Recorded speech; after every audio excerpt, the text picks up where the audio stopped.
Wow! Waxa uu baxayaa safarkiisii ugu horreysay tan iyo markii uu wareejiyay kursiga Villa Soomaaliya. Waxa uu noqonayaa safarkiisa mid aan si weyn loo qorsheynin marka loo eego xilliga xasaasiga ah iyo xaaladda Soomaaliya ee uu ku soo aaday. Waa halbeegga wararka iyo warbixin degdeg ah oo aan ku eegi doono farmaajo oo safarkiisii ugu horreeyay galaya tan iyo markii xafiiska uu baneeyay. Haddaba xagee ayuu ku wajahan yahay madaxweyne Farmaajo? Muxuuse ka doonayaa waddanka uu markan aadayo? Mise halkaas ayuu deegaansanayaa 3 sano ee ugu horreeya muddaxileedka Xasan Sheekh Maxamuud?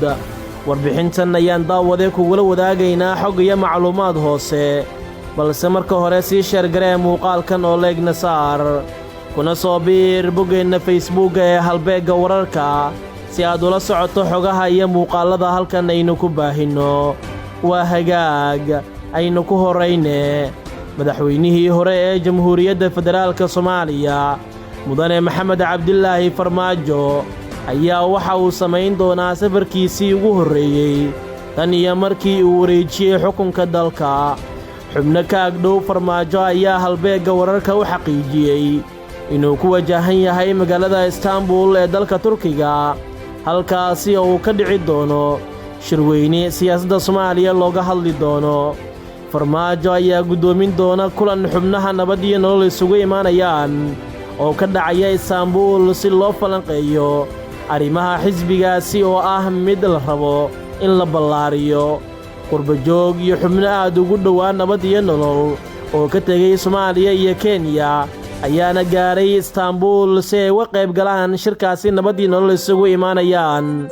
Waxaa laga dhur sugayaa inay ka soo baxaan shirkaasi qodobo dhowra xilli mucaaradnimo toos ay ku bilaabi doonaan dowladda madaxweyne Xasan Sheekh Maxamuud hogaamiyo, xilli inta badan xubnihii nabad iyo nolol ay sheegeen inay diyaar u yihiin u adeegidda qaranka Soomaaliyeed xitaa iyagoo mucaarad ah.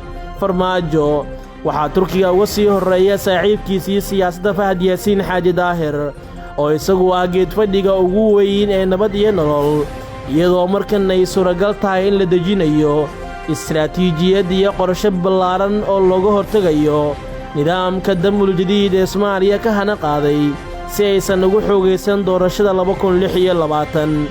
Maxamed Cabdilaahi Farmaajo ayaa dhammaadka toddobaadkan iyo bilowga toddobaadka soo aadan midkood u dhoofi doona dalka Turkiga, gaar ahaan Istanbul, halkaas oo hadda laga dareemayo qabanqaabada iyo soo dhoweynta madaxweynihii 9aad ee Soomaaliya Farmaajo oo tan iyo markii uu wareejiyay kursiga Villa Soomaaliya aan ka dhoofin Muqdisho deegaansadayna caasimadan. Nabad iyo nolol waxa ay markan dejinayaan istiraatiijiyad iyo qorshe dagaal oo ay ku weerarayaan nidaamka madaxweyne Xasan Sheekh Maxamuud, taasoo u muuqata in xaaladdu markan ay gaarayso meeshii ugu sarreysay abid. Khilaafka dhinacyada kala duwanna uu noqonayo mid sii xoogaysanaya. Fahad iyo Farmaajo ayaa iska xog waraysanaya kadib guuldarradii dhacday iyo qorshaha xiga iyo tallaabada ay qaadi karaan. Waxay dejinayaan qorshe siyaasadeed oo ay ku beegsanayaan dowladda Xasan Sheekh Maxamuud, iyagoo markan noqonaya mucaarad gees u taagan oo diyaar u ah in markan ay muujiyaan mucaaradnimadooda si la mid ah Xasan Sheekh iyo tiimkiisa oo 5 sano oo xiriira mucaarad ku ahaa dowladda Xasan Sheekh Maxamuud. Xaalka markan wuu isbedelayaa. Istanbul waxaa ka soo yeeraysa dhilo siyaasadeed oo saamayn ku yeelan karta Xasan Sheekh iyo Villa Soomaaliya. daawade fikirkaaga iyo waxa ay kula tahay ku reeb qaybta commentiga tan iyo kulan dambe. Nabadgelyo.